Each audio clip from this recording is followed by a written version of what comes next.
News, सच जरूरी है। मागासवर्गीय आयोगाच्या अध्यक्षांनी जो राजीनामा दिला त्याचं एकमेव कारण छगन भुजबळ।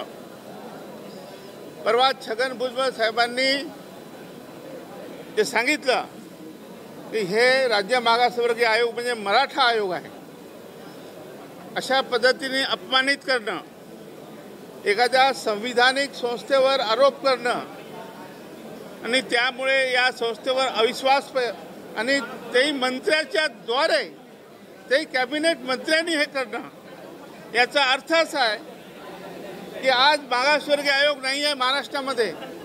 मराठा आरक्षण आपल्याला द्यायचं आहे, ओबीसीचं तुम्ही किती नुकसान करणार आहात? जे ओबीसीचा आयोग आहे त्या ओबीसीच्या आयोगाच्या अध्यक्षावर असा आरोप करणं किंवा त्या राज्य मागासवर्गीय आयोगावर अध्यक्ष अशा प्रकारे आरोप करणं की हे मराठा आयोग आहे आणि त्यामुळे त्यांना ते फिलिंग झालं आणि त्याच्यामुळे त्यांनी राजीनामा दिलेला आहे।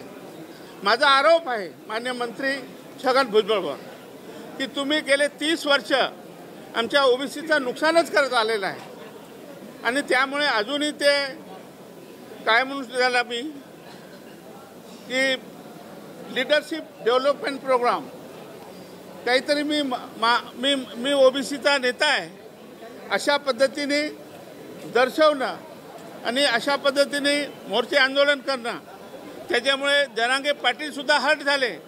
काल ते अक्षरशः कोसळले की अशा पद्धतीने ज्यांनी महाराष्ट्रामध्ये एक चमत्कार केला, महाराष्ट्रामध्ये जरांगे पाटीलने जी क्रांती केली होती त्याला तुम्ही अशा पद्धतीने बोलल्यानंतर त्यांची सुद्धा बीपी वाढतो, त्यांचा सुद्धा काल त्यांची तब्येत खालावलेली आहे।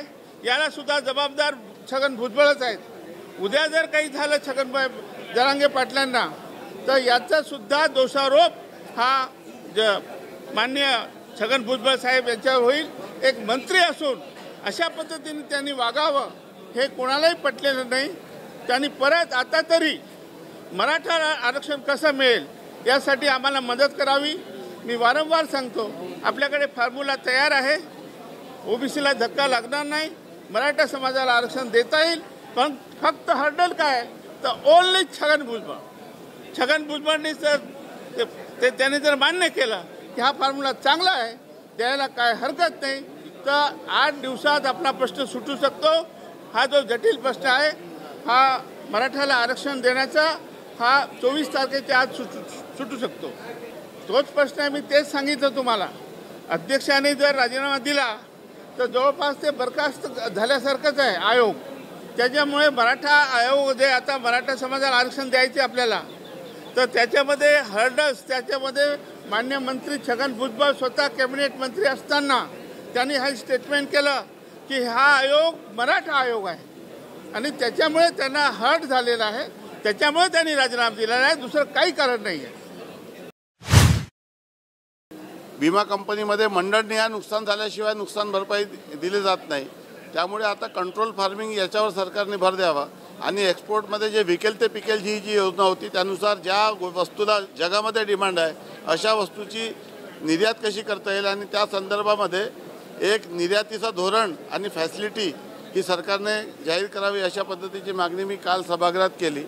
काल या संदर्भामध्ये उत्तर येऊ शकलं नाही आणि आज जसं माननीय अनिल पाटील साहेबांनी सांगितलं की शुक्रवारी माननीय मुख्यमंत्री उत्तर देणार आहे, तर मला असं वाटतं की नागपूरच्या या अधिवेशनामध्ये एक चांगला निर्णय सरकारच्या वतीने, जसं माननीय अनिल पाटील साहेब यांनी सभागृहात जाहीर केलं की विरोधी पक्ष देखील हैराण होऊन जाईल अशा पद्धतीचा निर्णय मुख्यमंत्री करेल, तर माझ्यासह महाराष्ट्राची सर्व जनता आणि दुष्काळग्रस्त आणि अवेळी पावसामुळे नुकसानग्रस्त शेतकरी सरकारकडे आशेने वाट पाहत आहे आणि मला विश्वास आहे की येत्या शुक्रवारी मुख्यमंत्री अतिशय सकारात्मक निर्णय घेतील।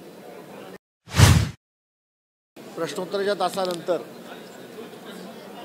विधानसभेमध्ये औचित्याचा मुद्दा एका गंभीर विषयावर मी उपस्थित केला। आपल्या सगळ्यांना माहिती असेल की पुणे, नाशिक, नगर, सोलापूर या सगळ्या ठिकाणी दूध उत्पादक शेतकरी मोठ्या प्रमाणामध्ये आंदोलन करत आहेत आणि या शेतकऱ्यांची मागणी अशी आहे की राज्य सरकारने दुधाला 34 रुपये हमीभाव दिला आहे, परंतु शेतकऱ्याच्या पदरात मात्र 25 किंवा 26 रुपयेच पडतात आणि त्यामुळे शेतकऱ्याची पिळवणूक होते आणि म्हणून सरकारने 5% अनुदान हे दुधावरती शेतकऱ्यांना द्यावं अशी मागणी या सरकारकडे आम्ही करतोय। मी माननीय अध्यक्षांना अशी विनंती केली की याबाबत सरकारने नोंद घेऊन या अधिवेशन काळात याबाबतची घोषणा करावी अशी मागणी आम्ही केलेली आहे। सुरुवात आहे, शेतकऱ्याला न्याय देण्यासाठी दूध उत्पादक शेतकऱ्यांसाठी हे सरकार नेमकं काय करतंय हे आता आपण सगळेजण बघूया। अन्यथा विधानसभेमध्ये देखील याबद्दल सभा तहकूब करावी लागेल आणि या शेतकऱ्यांच्या भावना ज्या आहेत या विधानसभेत सरकारपर्यंत पोचवाव्या लागतील अशी भूमिका आम्ही घेतलेली आहे।